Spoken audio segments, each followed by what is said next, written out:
محال از جلو قنادی رد شی و هوس این کیک تخته یارو نکنی. با اکوکوک همراه باشید. قبل از هر چیزی دکمه سابسکرایب و زنگوله رو بزنید تا بریم سراغ آموزش امروزمون.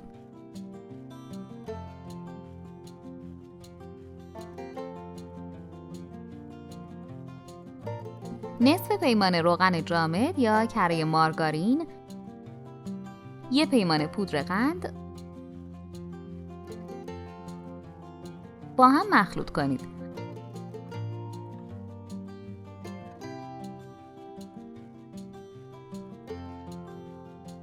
با همسر برقی 3 دقیقه بزنید تا کرم رنگ بشه.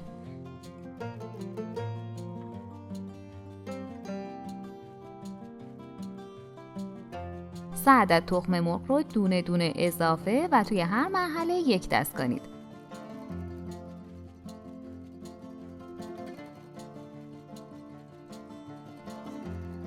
برای اینکه کانالمون رو گم نکنی و از آموزش‌های جدیدمون خبردار بشی، دکمه سابسکرایب و زنگوله کنارش رو حتما بزن.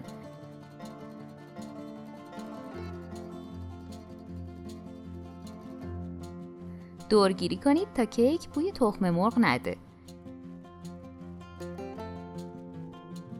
1 قاشق چایخوری پودر هل، 1/4 قاشق چایخوری وانیل بریزید و مخلوط کنید.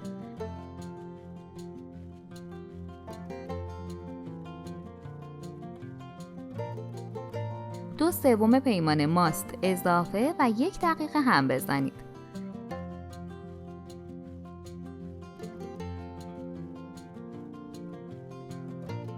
یک و نیم پیمانه آرد رو با 1 قاشق چایخوری بیکینگ پودر ترکیب کنید.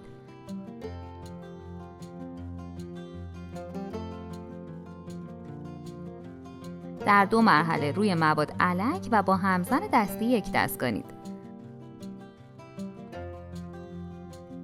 دوستان عزیزم، ما توی کانالمون کلی آموزش خیلی جالب و کاربردی داریم که نمونه‌ش رو هیچ کجا نمیتونید پیدا کنید. یه سر بزنید تا ببینید که چطور میتونید با مواد ساده و در دسترس کلی غذا و شیرینی‌های جدید و خوشمزه درست کنید.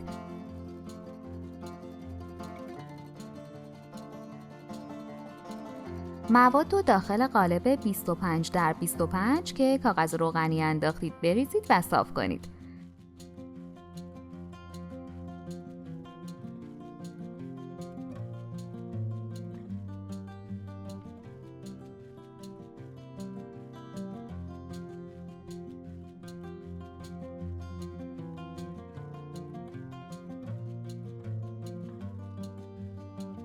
چهل دقیقه داخل فر با دمای 180 درجه بذارید. برای شربت 1 پیمانه شکر و 1 پیمانه آب رو روی حرارت بذارید. 5 دقیقه با حرارت کم بجوشه. بعد 1/4 پیمانه گلاب اضافه و گازو خاموش کنید تا ولرم بشه. کیک که سرد شد با کمک چاقو دورش رو آزاد و از قالب خارج کنید.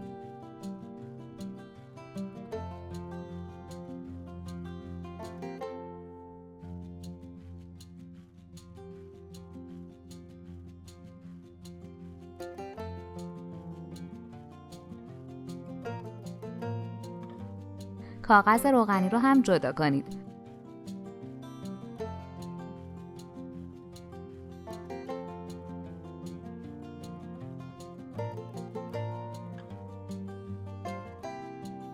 دوباره به قالب برگردونید.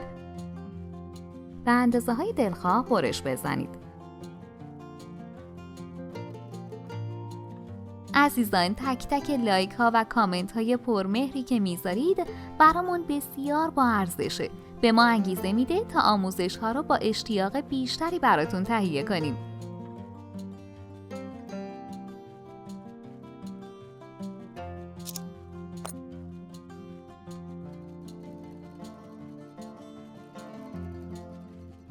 شربت ولرم رو روی کیک سرد بریزید.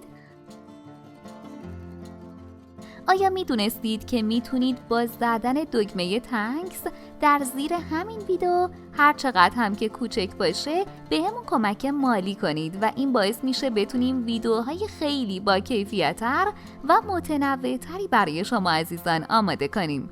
با این کمک مالی میتونید کامنتتون رو از بقیه متمایز کنید. روش پودر نارگیل بریزید.